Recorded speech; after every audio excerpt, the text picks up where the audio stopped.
Good evening. Today, we will be covering the post-market update dated the 12th of August, 2024.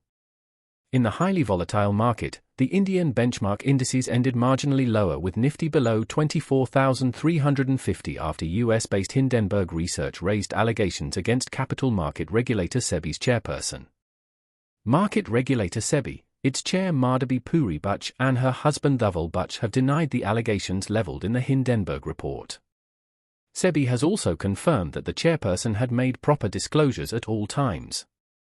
At close, the Sensex was down 56.99 points or 0.07% at 79,648.92, and the Nifty was down 20.50 points or 0.08% at 24,347. Hero Motocorp, Axis Bank, ONGC, Infosys and JSW Steel were among the major gainers on the Nifty, while losers included NTPC, Britannia Industries, Adani Ports, SBI, and Dr. Reddy's Labs. Talking about the corporate segment, we have Sun TV Network shares plummeted over 10% to 823 rupees each on August 12, following a disappointing April-June quarter performance. Brokerages expressed their dissatisfaction with the results, downgrading the stock due to high valuations and concerns over future earnings potential. Kotak Institutional Equities downgraded Sun TV from add to sell, setting a target price of 830 rupees per share. They highlighted the stock's steep valuation amid increasing risks from OTT platforms and potential industry consolidation. Given the sharp rise in the stock, the core TV business is now trading at 12x September 2026 earnings, after accounting for Rs 9,100 crore valuation for the IPL team and excluding Rs 8,550 crore in cash, September 2025 they noted. Sun TV's core business underperformed in Q1, with ad and subscription revenues dropping 5% and 2% year-on-year, respectively, due to the impact of cricket and general elections. Consequently, the company's net profit declined by 6% year-on-year in Q1 financial year 2025, with revenue from operations down 3.1% year-on-year.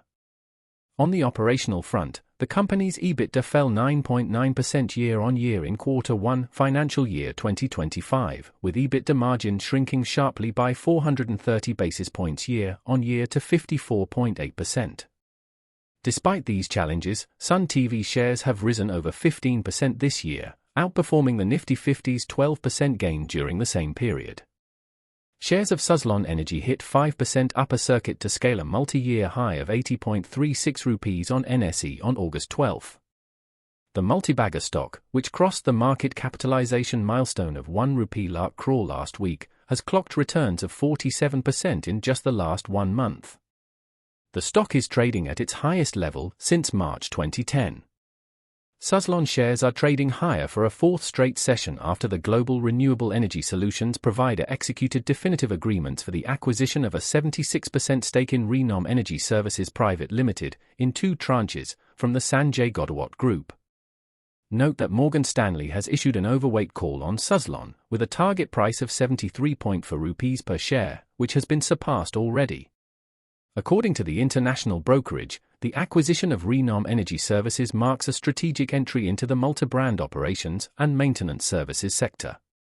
According to Prabhudas Lilladher, with a higher low formation pattern visible on the daily chart, SUZLON Energy stock has regained strength with next potential targets of 82 rupees and 98 rupees levels expected in the coming days. With maintaining the near-term stop loss of 71 rupees, one can hold on to the stock with much upside potential visible and further gains can be anticipated, it said. JM Financial has maintained its buy rating on SUZLON stock. The company is likely to leverage Renom for capturing 32 gigawatts non-SUZLON OM's market, 10 gigawatts immediate opportunity, which is growing with India's target of 100 gigawatts wind energy capacity by FY30. The acquisition will expose SUZLON to new sites, potentially benefiting from emerging repowering opportunities, it noted.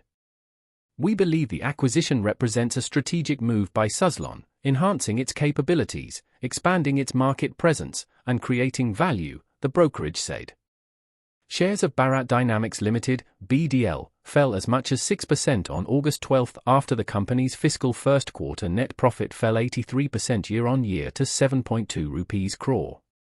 Its net sales declined 36.5% YOY to 188 rupees crore, impacted by supply chain issues due to the ongoing Russia-Ukraine war and conflicts in the Middle East region. Bharat Dynamics earnings before interest, tax, depreciation and amortization came in at a loss of 52.3 rupees crore in Q1 financial year 2025, which was higher than the loss of 32.6 rupees crore reported during the same quarter last year. Its gross margin improved to 83%, led by inventory changes. Despite the EBITDA loss, the state-run defense company managed to hold on to profitability for the quarter, aided by a higher interest income due to a strong cash balance. The company informed that it had no major order wins during the June quarter, adding that the ongoing Russia-Ukraine war, along with the Middle East conflict, continued to affect the supply chain, leading to a delay in receipt of key components, which impacted the company's quarterly performance. Bharat Dynamics management believes that these issues should be resolved by the later part of Q2 financial year 2025. In the 12 months gone by, the PSU multi-bagger stock has delivered stellar returns of around 140%, more than doubling investors' money. In comparison, Nifty rose 25% during this period. Shares of Jubilant Foodworks surged 3.5%, reaching a 52-week high of 619 rupees per share on August 12, following a robust earnings report for the April-June quarter. Despite this impressive performance, brokerages remain cautious, citing lukewarm quick-service restaurant performance and high valuations. Over the past 3 months, the stock of this Domino's franchise operator has soared more than 33%, easily outpacing the Nifty 50's 11% rise in the same period. Kotak Institutional Equities analysts have assigned a reduced rating to Jubilant Foodworks, with a target price of 540 rupees per share, implying a 12% downside from current levels. While like-for-like trends for Domino's India are promising, boosted by wave delivery fees, the lack of a more robust recovery in QSR consumption is expected to dampen earnings in the near future, said analysts. Similarly, Motilal Oswal analysts reiterated a neutral stance on Jubilant Foodworks, setting a target price of 550 rupees per share. They anticipate a gradual recovery for the company, with operating metrics likely to lag for a few quarters before any meaningful improvements. We have not made significant changes to our EPS estimates for financial year 2025 and financial year 2026. We value the India business at 65x PE and the international business at 40x PE based on financial year 2026 E, they noted. Kothari Products Limited in daily time frame is trading around 215.78 points with a change of 20% and is trading with a net volume of around 522.266 thousand shares. The share price is trading above its moving average 193.12, which is a good indication for the stock. While shares are trading with a relative strength index of around 66.80. Kalaridan Trends Limited in daily time frame is trading around 52.20 points with a change of 20% and is trading with a net volume of around 393,000 shares. The share price is trading above its moving average 45.62, which is a good indication for the stock. While shares are trading with a relative strength index of around 63.13.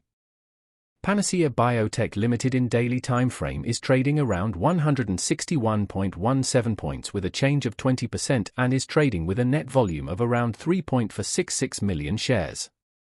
The share price is trading above its moving average 140.56, which is a good indication for the stock. While shares are trading with a relative strength index of around 73.31. For the stock recommendation we have, Axis Bank share price limited looks good and can be bought at 1,165 rupees, keeping a stop loss of 1,137 rupees and a target of 1,195 rupees. You can reach us via phone, WhatsApp, or email using the information listed on the screen. Thank you for joining us today. If you found this video informative, please give it a thumbs up. And don't forget to subscribe for more financial insights. And, as always, if you have any questions or topics you'd like us to cover in future videos, leave them in the comments section below. Until next time, happy investing.